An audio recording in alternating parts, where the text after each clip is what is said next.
Well, hello, my amazing artists. Welcome back to Art with me, Mrs. Knowles.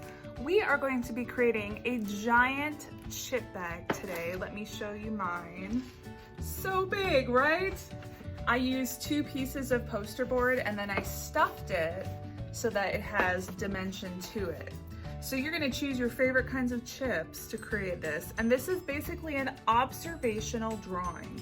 So an observational drawing is when you are observing something and then you draw it. Pretty self-explanatory, right? So it's cool because you're going to be actually doing the front and the back. So here's the front.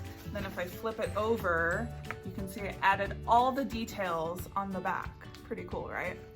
So let's get started on our chip bag. Oh, and I wanted to mention, this is inspired by the pop artists such as Klaus Oldenburg, who did these giant sculptures of food and other everyday objects. So let's start on our chip bag. All right, so what you're gonna need for this project are 2 pieces of paper for the front and the back. You're also gonna need your favorite chips. So you need to bring a bag of chips, kind of flatten it out so you can observe it. You're gonna need a pencil or something to draw with. I'm going to be using a pencil and a Sharpie, possibly also a skinny Sharpie, and then something to color with. If you are in my classroom, a student in my classroom, we're going to be adding paint to this, and also some colored pencils. If you're not in my classroom and you don't have any paint, of course you could use something else to color, right? Anything will work. Okay, so I have 2 papers because one is going to be the front and the other is going to be the back of my chip bag. So I'm gonna start by working on the front. So I'm just gonna set aside the paper that is for the back. And I've got the front of my design right here. I'm using some popcorn. And my first step is to observe the shapes and copy the shapes onto here. So you're just trying to get a general idea. Like for example, I see that the logo right here is pretty large going across the whole thing, right? So I'm gonna do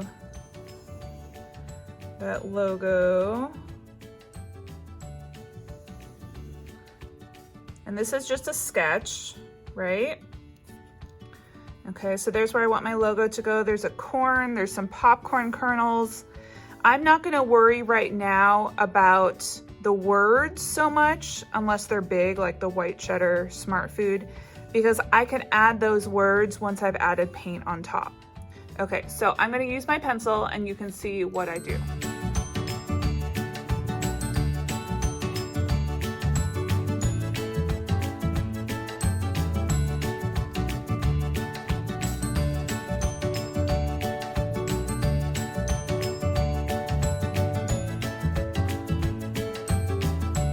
Okay, so I've got all my main things on here, the big things. Now I just realized as I was thinking about my design that I have a black background and my words are white. So what I think I'm going to need to do is write my words in pencil where they go, and then I'm gonna have to trace around them really carefully with a Sharpie so that I can still see them after I've done my background. Because my background is black, I'm going to be tracing a lot of these things in a black Sharpie, just to give it an outline. But it kind of depends on what your bag looks like, right?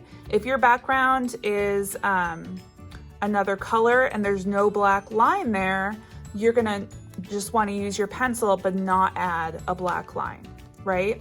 Okay, so I'm gonna write my words using my pencil right now. And then I will start to outline with my Sharpie.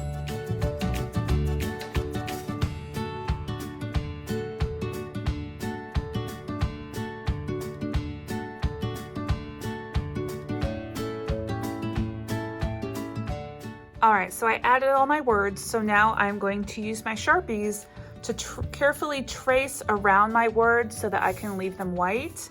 And then also trace the things that I need to trace in other places. All right.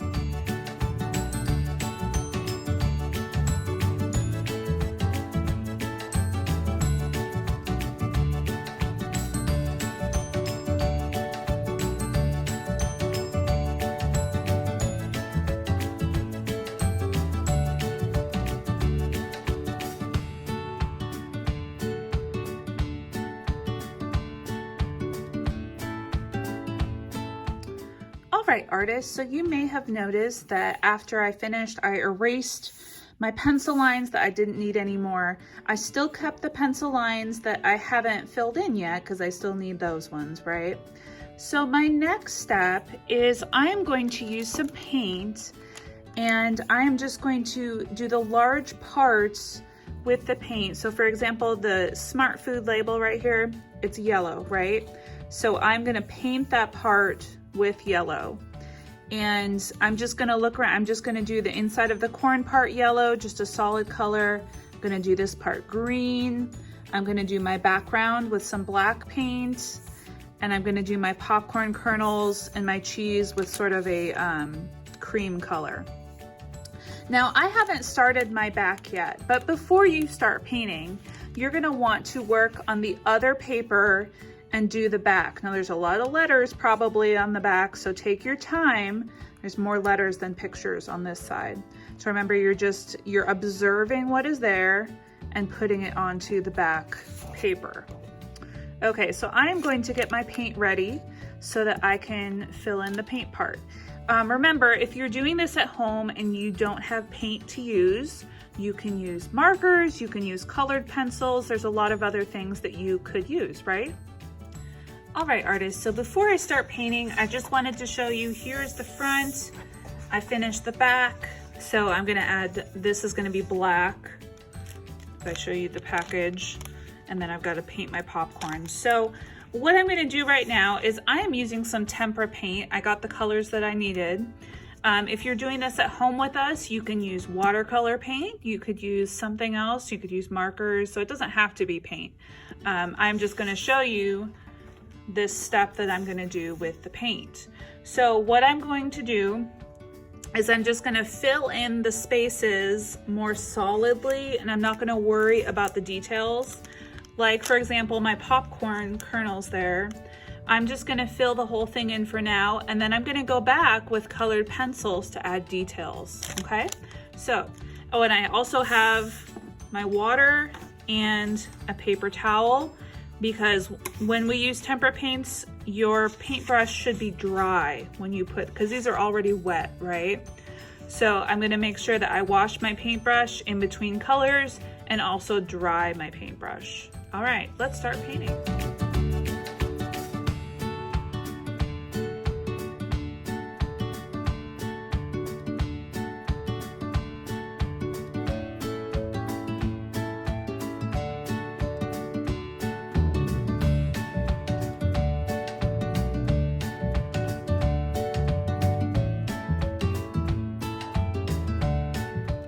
All right, so I am done with my paint on my front and my back. I am going to leave this to dry, probably overnight, and then I will come back and we're gonna add some details using our colored pencils. All right, so I have given my paper a chance to dry, and what I'm going to do now is, using my colored pencils, I'm gonna start adding details. I'm gonna need to look at my original to see where I need to put the details, right? Like I know that I need to put rows of corn on there. I'm gonna have to, I decided to just go over my Smart Food logo right there. So I'm just gonna use my Sharpie just to re-outline that. Yeah, so let me show you that now.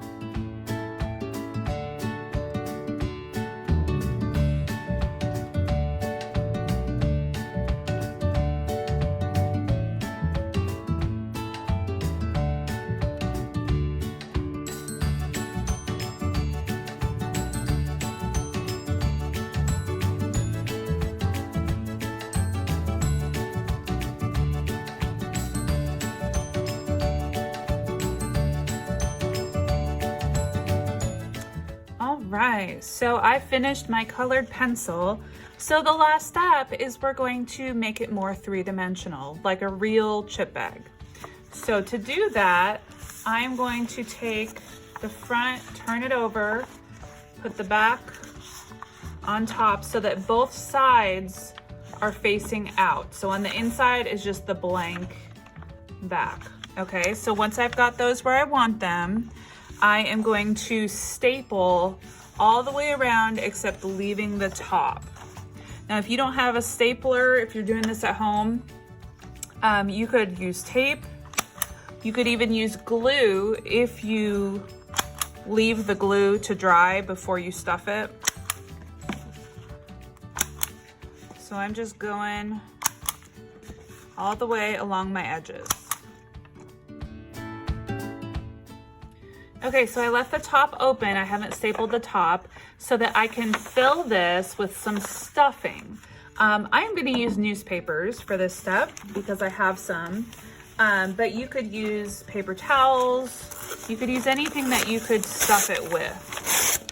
So if you're using newspapers, I would encourage you to take a piece, just gently crumble it. You don't want to crumble it into a small, small piece, just sort of gently doing it. And then stuff that all the way, go all the way to the end. And so you're gonna do that a few times.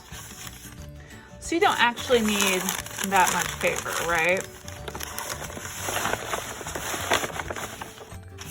Just so that it looks kind of stuffed. Okay, I'm gonna keep stuffing. So your very last step is to line up your top edges and just staple that again.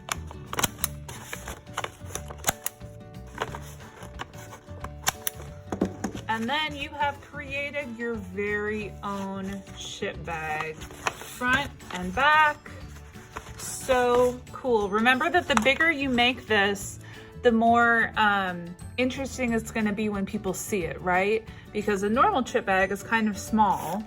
I was using just a small one. So that's why we're trying, my students in my class are going to use poster board, right, to make them really large.